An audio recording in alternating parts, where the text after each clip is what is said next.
James Lutson joined with Demsey McKean, heavyweight straight out of Australia, currently in camp with Anthony Joshua. Dempsey, how are you? I'm good, mate. Thank you very much. Good stuff. We were just talking a little bit there off of recording, a little bit about your time. You're in Sheffield currently training with Anthony Joshua for his big fight with Alexander Usyk. Let's start there. How's it been for yourself learning from the world champion? It's massive, man. You know, like I said in the past, he's the biggest name in boxing, let alone heavyweight division, and he's the best of the best at the moment. So to be there alongside him and his team training there, it's a massive experience and opportunity for myself. So making sure I'm just soaking it all up, and it's a memory that is obviously going to stay with me for life. So I'm going to take some skills away from that too. So absolutely, and we was talking a little bit as well. Obviously, you've been meaning to get over here for a little while. Obviously, with COVID and the restrictions in Australia, particularly, it's been, I suppose, particularly hard for you to get any real work in. Yeah, definitely. I had my first fight back a few months ago. It was the first fight back I had in about 14 months, due to COVID and constant opponents pulling out and restrictions and lockdowns and you name it, everything was pretty much thrown at me, and had to deal with that. So it was good to kind of get a 10-rounder out and blow out the cobwebs as well after such a big layoff. But, we had to make that decision as a team to base ourselves over in the UK, to be around the training and sparring. We're very limited for sparring where we are as well in Brisbane. Obviously, there's no interstate travel at the moment. That's how strict it is. There's no one that can come into the country. We're unable to get international opponents in. We're basing ourselves over to the UK now for about 6 months. My partner is actually from West London, so she's over. She's in London at the moment, so it's a good opportunity for her to catch up with her friends and family as well. So. Absolutely. On the flip side of it, obviously, like you mentioned, you'll be away from home for 6 months. How would you deal with that? Would there be any sort of homesickness for you, or you just go and enjoy it and taking every moment as it is? I'm enjoying it at the moment. I'm only coming up to my second week, and I think the weather's been pretty good here lately. Everyone's saying I brought the good weather with me, so it might be a different story when it's hitting about 0 degrees and the snow starts falling. Like I've seen all my friends' videos and stuff on the Gold Coast back home, and like the weather looks amazing as it usually is. So, but mate, I'm here for my training and to for my career. I need to get my career back up and running again. I need to stay active. We're looking at hopefully having a big fight before the year's end as well over here on UK soil. It's not only Anthony Joshua you've linked up with us over here in camp with him, but Tony Sims, one of the finest coaches in the country, in my opinion. You mentioned only your second week over here, but how much are you looking forward to working with him and spending time with Tony Sims? Well, I've only I just met him up at Leeds before the fights the other weekend, so I had a meeting with him and a couple other people as well, just to talk about and make sure we're all on the same page and what's expected and whatnot as well. So obviously I'm in camp with AJ for the next couple of weeks. So after that, then I'll be basing myself out at Essex Way and, start my training with Tony Sims and look to have a fight before the year's end, like I said. So, I haven't done any work with Tony at the moment. I'm obviously down here to help AJ in his camp. So that's what I'm focusing on. And I'll also use it as a training camp for myself. I'm still training every day, twice a day, busting my ass to keep my fitness up, so that way I'm always ready. Why did you make the decision to come over here for such a long period of time and base yourself over here for your career? What's it going to do for your career? It's going to do wonders, mate. You Brits at the moment, you're killing the heavyweight game at the moment. The division is just full of top level competitors as well. Like the Englishmen are cleaning up the division. So to be here, surround myself and get that sparring in and competing on these bigger shows here and looking at working alongside Matchroom boxing. As long as I keep my winning ways and some massive fights to be had. So. They're looking at hopefully expanding out to Australia way as well, and what better way to get a world-rated heavyweight on their roster. Absolutely. Now, tell me about that, the link up with Matchroom and Eddie Hearn. How did that come about? My promoter and manager, Angelo DiCarlo from Ace Boxing Group, has been in talks with them and, always been quite just talking with them as well, and showing a bit of interest and saying that we're always here. And obviously it is quite hard. We had to jump through a lot of loopholes to be able to leave Australia to get an actual travel exemption sorted. We had to get an immigration officer to put a case together. We had to get letters, stat decks, contracts, you name it, just for me as an Aussie to be able to leave Australia. And also there's no guarantee of me getting back into my own country, due to only so many people allowed into Queensland each week. So, yeah, that's why I said we're just playing it by ear. We're going to base ourselves over here for 6 months, 8 months, however long, and then look at probably having a couple of fights and heading back home for a bit, and then, you know, doing it again, coming back over. So. What's the plan with Matchroom? Have you got, is it like a 3-fight deal? Is it a 5-fight deal? Have you got anything in place like that? Or no, we're just still in the negotiation period at the moment. So we're still in talks, but we're looking at trying to get a fight before December. So fantastic. And as you mentioned, in camp with AJ, let's talk about AJ. How is he looking? How is he preparing himself for the challenge of Alexander Usyk? He's good, man. He's always in impeccable shape. You know, he's a professional at his game, and he's always fit, he's always ready, and he's always sharp, and, you know, he's a unit himself. So it's going to be a good fight. I'm looking forward to it. So yourself, you mentioned obviously you had your first fight back a few months back after 14 months out, hopefully looking to get back out again before December. But how have you managed to deal with the whole pandemic, the lockdown? It's been a bit more strict in Australia. As mentioned, you can't even travel across the country. How have you found it as a boxer for your profession?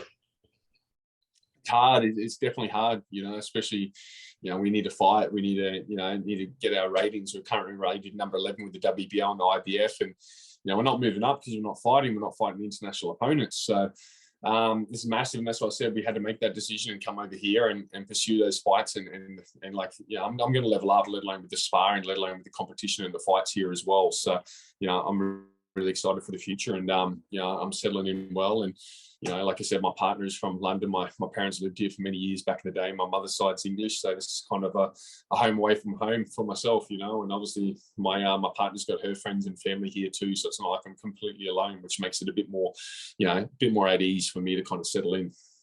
Absolutely. You mentioned there, obviously, you're highly ranked, but you're not moving up those rankings because you're not getting the fights or the ranked opponents, things like that. Was there a worry that your career would just stagnate?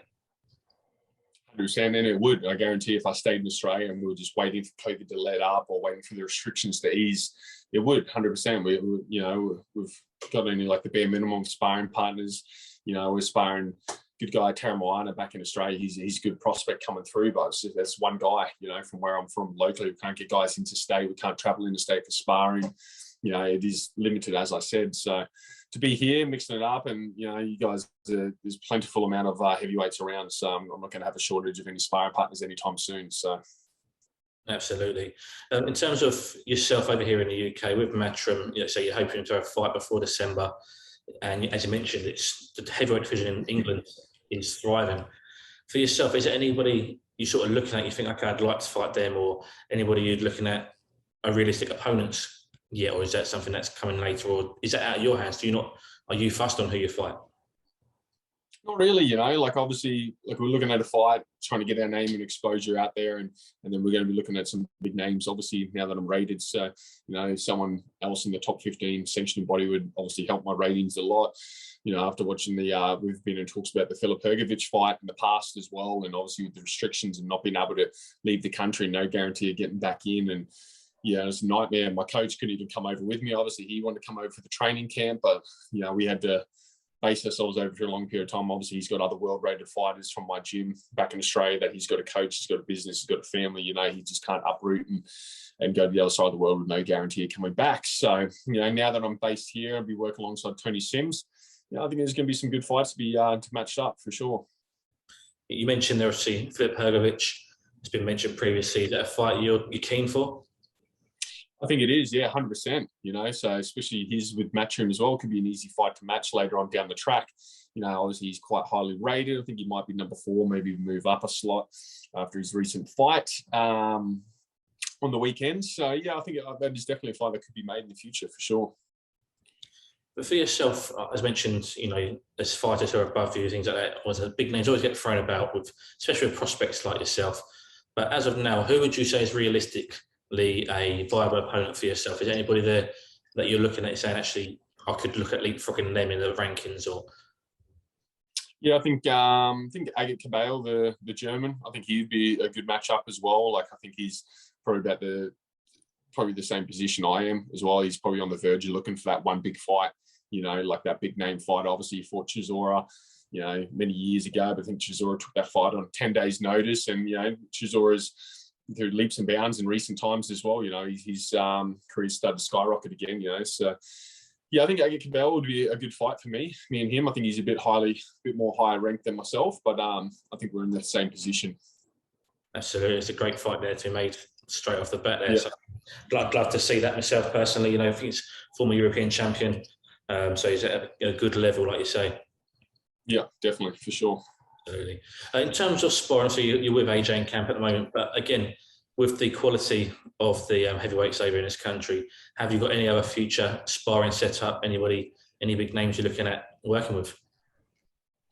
Not really. Obviously, it's quite unknown. You see world-rated heavyweights sparring other world-rated heavyweights, and obviously for the reason is, you know, these guys are going to be potential matchups. You know, one day could be. You know, so we don't really have any other big names. You know, obviously I've got to settle in with Tony, and you know, we got to gel as a relationship from fighter to trainer, and you know, build up that kind of relationship, as I said. So you know, I'm sure he will get me some sparring partners, or he's got something in mind. It obviously depends on who I'm fighting, if it's going to be southpaw, orthodox, tall, short, stocky, whatever it may be. So you know, and then we'll probably adjust our sparring partners from that. But you know, like I said, I don't think there's going to be a shortage of any sparring partners here. So.